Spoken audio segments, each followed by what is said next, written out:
Good morning, students. Now we will solve workbook chapter number 5, the way the world looks. जैसे कि मैंने आपको chapter में explain किया था कि meaning of this name of the chapter is कि हमको अगर हम वर्ड को अलग अलग नजरिए से देखते हैं तो हमें कैसा दिखता है ना। तो अब हम इसकी वर्कबुक सॉल्व करेंगे। तो first page is see first question, the side view and top view of some objects are given below, match them in an appropriate way। अब यहाँ पे कुछ साइड्स व्यू दिए हुए हैं और कुछ टॉप व्यू दिए हुए हैं कि हम साइड से अगर उन ऑब्जेक्ट को देखते हैं तो कैसे दिखते हैं और अगर ऊपर से देखते हैं तो हमें कैसे दिखते हैं, तो हमें मैच करना है। ये आपको एक फनल जैसी शेप दिख रही है ना, पीछे से एकदम पत्ती और आगे से सर्कुलर उसका शेप है, तो इसका टॉप व्यू ये होगा। मतलब इसको हम ऊपर से अगर देखेंगे तो इसे सर्कल शेप में दिखेगी। ये सिलेंडर है, सिलेंडर को अगर मैं खड़ा करके ऊपर से देखूं तो मुझे राउंड जैसा दिखेगा। ये केटल है, केटल को अगर मैं ऊपर से देखूंगी तो ये इसका टॉप व्यू ऐसा होगा, है ना। ये बैट है, बैट को अगर ऊपर से यहाँ से आप देखोगे तो सिर्फ इसका ये बैट का जो ऊपर वाला पार्ट है वो इस तरीके से दिखेगा, है ना, ऐसे ऊपर से देखेंगे तो। ये एक कंटेनर है, कंटेनर को टॉप व्यू इस तरह से होगा। और ये कप प्लेट है, कप प्लेट को अगर आप ऊपर से देखोगे तो इससे दिखेगा ना ये कप और ये इसकी सॉसर, तो ये इसका टॉप व्यू हो गया। तो इसमें इस चैप्टर में सिर्फ जैसे हमने देखा था कुछ नहीं था, खाली साइड वे टॉप व्यू यही सब इसमें हमें करना था। तो ये मैच द फॉलोइंग हो गया, इस तरह से आपको मैच कर देना है। अब यहाँ पे draw the side view and top view of the following objects, objects के नाम लिखे हुए हैं और हमें उसका साइड व्यू और टॉप व्यू बताना है। अब देखो स्पून, स्पून को आप ये सब आप प्रैक्टिकली आप घर में करके देख सकते हो। ये सब चीजें जो है घर में होंगी आपके, तो आप रख के देखना। स्पून का साइड व्यू तो हमको साइड से देखते तो ऐसा दिखता है, और उसको अगर हम ऊपर से देखेंगे टॉप व्यू तो इस तरीके से दिखेगा। पेंसिल, पेंसिल का साइड व्यू और टॉप व्यू, पेंसिल एकदम पतली सी होती है तो उसमें कुछ ज्यादा फर्क नहीं होता है उसके साइड व्यू और टॉप व्यू में। वो अपना लंच बॉक्स रख के देखना, साइड से देखोगे तो आप ऐसा दिखेगा और ऊपर से देखोगे तो सिर्फ उसका ऊपर ऊपर वाला पार्ट दिखेगा, है ना। टेबल, टेबल चेयर जैसे हमारी डाइनिंग टेबल होती है उसको आप साइड से देखो तो इस तरीके से दिखती है ना। अब इसी को अगर हम ऊपर से देखेंगे तो पूरी रेक्टेंगल शेप की टेबल और चेयर इस तरह से रखी हुई दिखती है ना। बेड, बेड को आप देखना साइड से देखना तो आपको सिर्फ उसका एक ही साइड दिखेगा और ऊपर से देखेंगे तो इस तरीके से दिखेगा। तो ये कुछ ऑब्जेक्ट्स के नेम दिए थे, उनका हमें साइड व्यू और टॉप व्यू ड्रॉ करना था, तो वो आप ड्रॉ कर दोगे, ठीक है। Now third question, the top view of a classroom is shown below. अब एक क्लासरूम का टॉप व्यू दिया हुआ है। Right the name is the empty boxes of the classroom object shown by the arrows. अब उनके जो ऑब्जेक्ट्स जो है वहां पे बॉक्स दिए हुए हमें वहां लिखना है। तो आपने देखा है क्लासरूम में दो विंडोज होती हैं, दो डोर, है ना। तो ये जो होंगे दो डोर हो गए, ये दो विंडो हो गए। अब एक साइड में ये टीचर की टेबल है ना, टीचर्स टेबल, ये टीचर्स की चेयर है, यहाँ पे बेंचेस होती है क्लासरूम में, और सबसे इधर वॉल पे क्या लगा होता है, ब्लैक बोर्ड। तो आपको सिर्फ देख के उनके नाम लिखने की ये क्या है। This is black board, this is teachers table, this is window and this is door. Now fourth question, the following things in the pictures given below look wide and big from one end but narrow and small at the other end. Why? अब आप देखना, आप railway track पर खड़े होकर देखना, जहां से आप देखोगे वहां पे आपको एकदम ब्रॉड दिखेगा रेलवे ट्रैक, और दूर तक आप नजर दिखाओगे तो ऐसा लगता है जैसे पास में मिलती चली जा रही है रेलवे ट्रैक, जबकि ऐसा नहीं होता है। रेलवे ट्रैक जो होती है वो पैरेलल लाइंस होती है ना, जो एक दूसरे पे एकदम इक्वल डिस्टेंस पे होती है। लेकिन एक डिस्टेंस पे आप खड़े होकर देखोगे तो वहां पे आपको एकदम ब्रॉड दिखेगी रेलवे ट्रैक, लेकिन दूर तक जो है वो कैसी हो जाएगी, ऐसा लगेगा जैसे ज्वाइन हो रहा है। Same thing is in candle की दो रो आप लगा के देखो, दो साइड पास में तो एकदम दूर दूर लगे, लेकिन आप दूर तक अगर ऐसे लगाते जाओगे तो आपको ऐसा लगेगा जैसे वो पास में होती चली जा रही है। वाई, क्यों होती है? In both pictures given above, one and is one and मतलब एक किनारा इज लुकिंग वाइड, चौड़ा दिखता है, and big, while the other end is looking narrow, जो दूसरा एंड होता है वो एकदम नैरो दिखता है। as both of them are being seen from different distances, यहाँ पे हम जो खड़े यहाँ पे डिस्टेंस उसका ज्यादा है इसलिए हमको यहाँ पे ब्रॉड दिख रहा है, लेकिन धीरे धीरे धीरे वो हमारी निगाहों से उसका डिस्टेंस कम होता चला जाएगा, तो हमको ऐसा लगता जाएगा जैसे कि वो पास में मिलते चले जा रहे हैं। समझ में आया? Okay, now match the top view of the girl doing yogasan with the appropriate option. अब यहाँ पे एक लड़की का फोटो दिया है कि वो योगासन कर रही है, तो उसका टॉप व्यू दिया है, आपको साइड व्यू देखना है। तो आपको कैसा देखना पड़ेगा, ये जो उसका हैंड है जो उसने पीछे बैक किया हुआ है वो उसका क्या है, राइट हैंड है। राइट हैंड को उसने ऊपर किया हुआ है, तो राइट हैंड उसमें ये वाला ए ऑप्शन जो है दिस इज करेक्ट, बाकी सब में उसका लेफ्ट हैंड है, तो ये करेक्ट ऑप्शन नहीं है। Option A is the side view of this top view of the girl.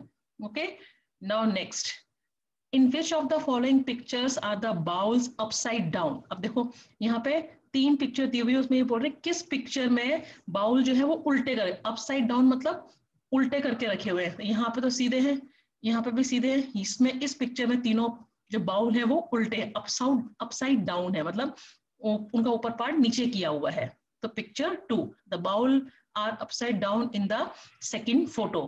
है ना, सिंपल है ना चैप्टर, कुछ नहीं, सिर्फ आपको समझना है, आपको नॉलेज हो कि साइड व्यू क्या होता है, फ्रंट व्यू क्या होता है, टॉप व्यू क्या होता है, बस आपको इसमें वही एक्सप्लेन करना है।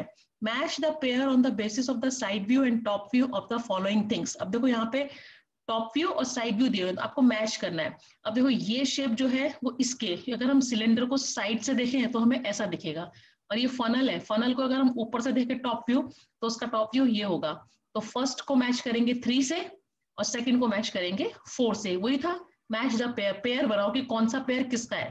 तो ये जो है ये साइड व्यू इस सिलेंडर का है, और ये जो टॉप व्यू है ये इस फनल का है। Now draw the side view and front view of the shoe as shown below। अब यहाँ पे एक जूता आप रख के देख सकते हो, घर में भी देखना है, जूते को ऊपर से देखना तो आपको ऐसा दिखेगा, साइड से उसका एक पार्ट दिखता है, और फ्रंट व्यू एकदम सामने से देखो तो उसका जो आगे वाला पार्ट होता है सिर्फ वही दिखता है ना। तो ये इसका साइड व्यू हो गया, ये इसका फ्रंट व्यू हो गया। Now answer the following questions on the basis of the picture given below. ये हमने टेक्स्ट बुक में भी सॉल्व किया। यहाँ पे एक पिक्चर दी हुई है, उसमें देखो सब चीजें दिखाई हुई कि ये स्वीट शॉप्स है, मिठाई की दुकान है। यहाँ पे ये gate, this is gate number A, this is gate number B, this is gate number C, this is gate number D, और ये गप्पू का हाउस है। अब इससे रिलेटेड क्वेश्चंस दिए हुए हैं, तो आपको ऑब्जर्व करना है इस पिक्चर को, then give the answer. First question is Which gate is nearest to the sweet shop? Sweet shop के पास कौन सा गेट है? तो आप देखोगे स्वीट शॉप कहाँ है, यहाँ पर। तो which gate is nearest to the sweet shop? Gate A. The gate nearest to the sweet shop is A. This is the answer of this question.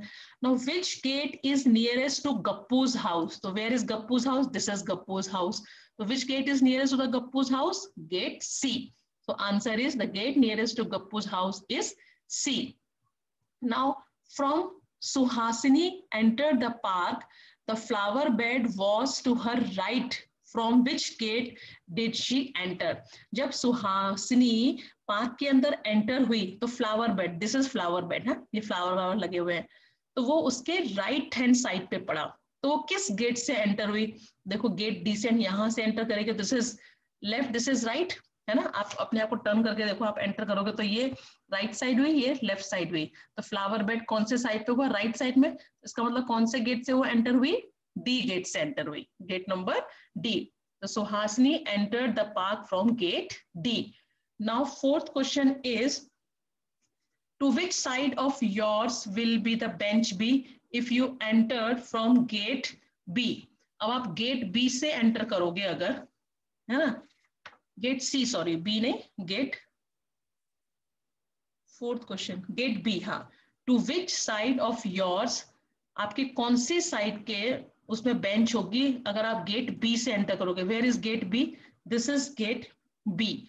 तो बेंच देखो ये रखी हुई है, अब आप यहां से एंटर करो तो ये आपका राइट हो गया, ये आपका लेफ्ट हो गया, है ना। यहां से अगर मैं एंटर करूंगी, अंदर घुसूंगी, तो ये साइड कौन सी हो गया? मेरा right side, and this is left side. तो ये बेंच रखी हुई है, तो बेंच कौन से साइड पर है? Left side. तो which option is correct? Left. Now, which of these is nearest to you if you enter from gate C? अगर आप गेट सी से एंटर कर रहे हो, गेट सी से एंटर कर रहे हो, तो आपको क्या चीज पास पड़ेगी? बास्केटबॉल कोर्ट, तो बास्केटबॉल कोर्ट तो ये है। फ्लावर बेड भी दूर है। बेंच भी दूर है। सीसो एकदम गेट सी के पास पड़ेगा। बाकी देखो बेंच भी दूर हो गई इस गेट सी से, है ना, ये बास्केटबॉल भी दूर हो गया और फ्लावर बेड भी दूर हो गया।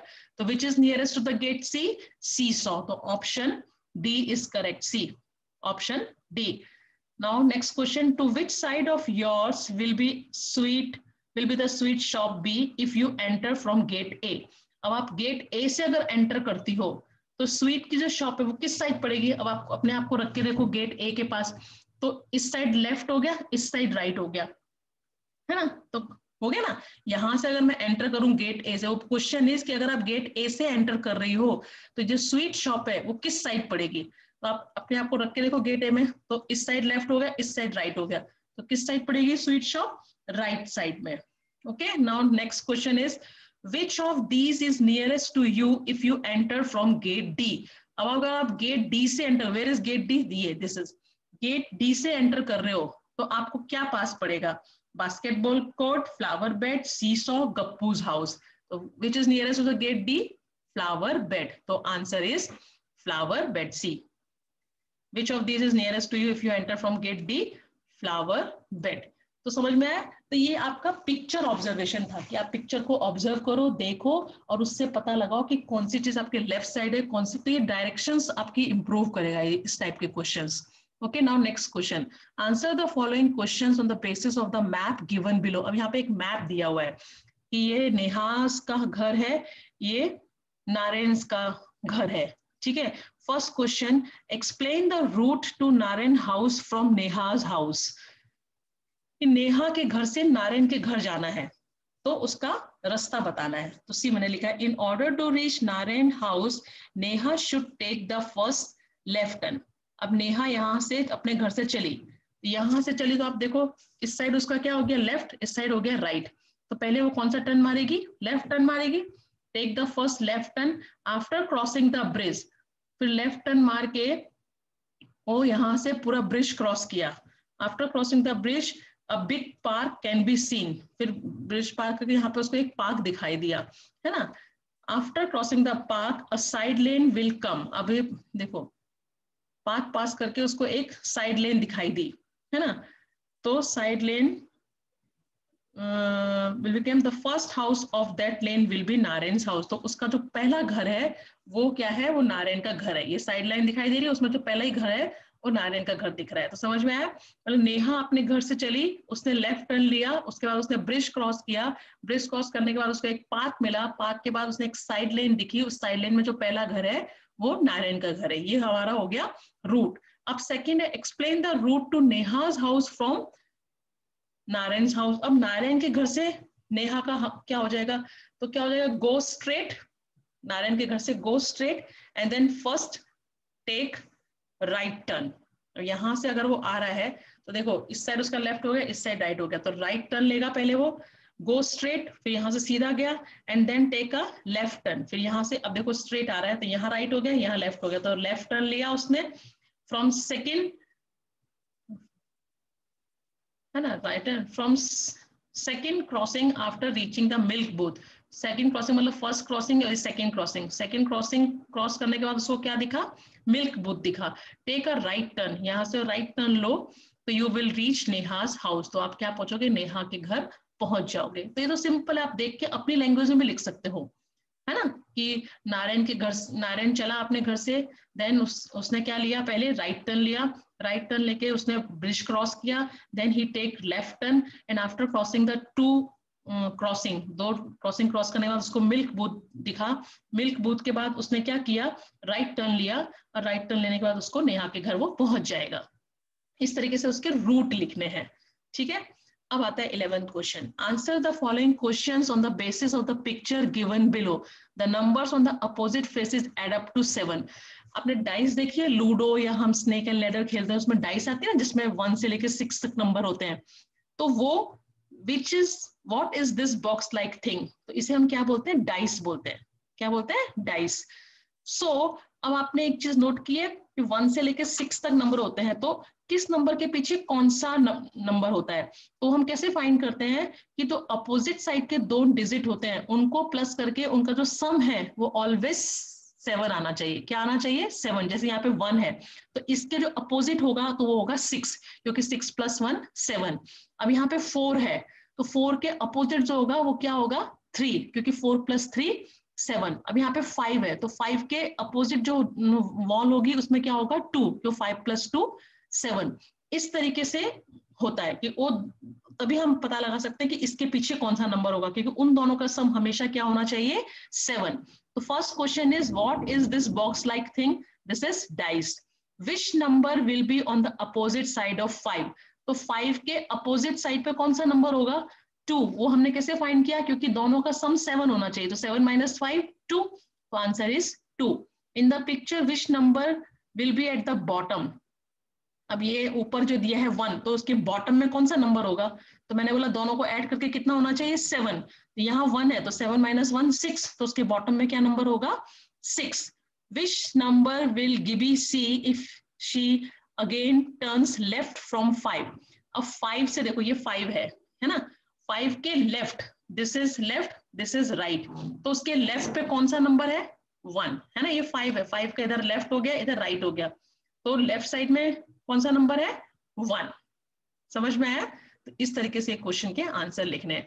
अब what will this box look like if you open it up, choose the correct option। अब इस बॉक्स को अगर मैं खोल दूं, ये जो डाइस है अगर मैं तो खोल दूं, तो इस तरीके से कुछ दिखेगी, तो कौन सा ऑप्शन करेक्ट होगा? तो आपको देखना है, देखो ये, इसको अगर मैं क्लोज कर दूं, ये ऊपर हो गया, ये चारों साइड हो गए और ये इसके नीचे हो गया, तो सबका जो अपोजिट साइड का सम है वो 7 हो जाए, तो 5 + 2 7, 3 + 4 7 और 6 + 1 7, तो ये ऑप्शन 1 करेक्ट है। क्यों? ये क्यों नहीं होगा कि 6 5 तो कितना हो गया? 11, 4 + 3 7, 2 + 1 3, तो ये तो हो ही नहीं रहा है 7 7, 6 + 2 8 हो गया, 5 + 4 9 हो गया, ये भी नहीं होगा, 5 + 2 7, 6 + 3 9, ये भी नहीं होगा। मतलब अपोजिट साइड में जो नंबर हैं उनको ऐड करके 7 आना चाहिए, तो वो जो होगा वो करेक्ट होगा। तो यहाँ देखो आप, opposite 5 + 2 7, 4 + 3 7, 6 + 1 7, it means this one is the correct. अगर मैं इस बॉक्स को खोल देती हूँ, ओपन कर देती हूँ, तो ये उसका सही मैप होगा। Okay, now next question. Test yourself. Choose the correct alternative for each questions and write in correct alphabetical order. Mihir is practicing for a race. He uses the given map to find the possible routes. The route must start from his school and end at house. He wants to run the shortest route. Which of the following is the best route? अब ये एक map दिया हुआ है और मिहिर जो है वो प्रैक्टिस कर रहा है रेस की, लेकिन वो कहाँ से? फ्रॉम हिज स्कूल, स्कूल से घर तक जाने का जो है वो सबसे शॉर्टेस्ट रूट पसंद करता है। ही वॉन्ट्स टू रन, मतलब वो द शॉर्टेस्ट रूट रन करना चाहता है। तो which of the following is the correct? C. अब मैं आपको बताती हूँ, जैसे फर्स्ट स्कूल, स्कूल से market, this is market, this is school, library, temple, house, bank, garden. ठीक है, अब वो स्कूल से मार्केट गया, तो मतलब 3 kilometer. Then market to garden. Where is garden? This is garden. Plus 2 garden. Then garden to bank. Garden to bank again plus 2. Then bank to house. Bank to house plus 3. तो total कितना हो गया? 3 + 2 5, 5 + 2 7, 7 + 3 10 kilometer. तो first का आता है 10 kilometer. Now second, school to library. School to library 5 plus library to temple 3, then plus temple to house 2. So total is 8, 5 + 3 8, 8 + 2 10 kilometer. Now third, school to library 5 kilometer, है ना? School to library 5 kilometer.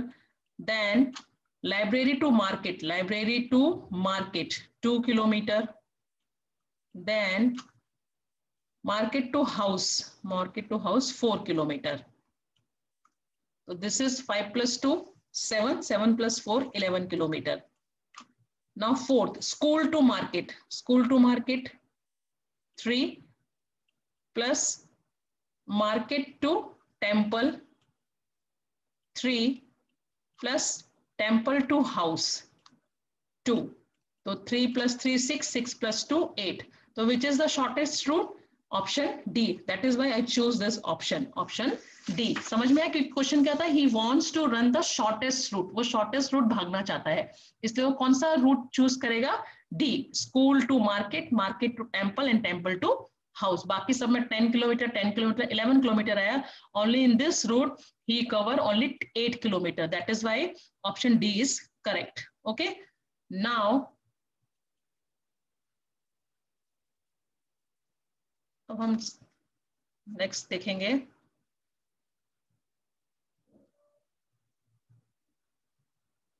Okay next question is when we open the box which of the following is the correct picture। अगर मैं इसको खोलती हूँ तो कौन सा पिक्चर एकदम करेक्ट होगा? ये मैंने अभी आपको आगे समझाया कि जिसके अपोजिट साइड्स मिलके 7 होंगे वो करेक्ट होगा। तो 5 + 2 7, 4 + 3 7, 6 + 1 7। तो this is the correct option. So that's it for this lecture, है ना। ये वर्कबुक का मैंने चैप्टर आपको एक्सप्लेन कर दिया।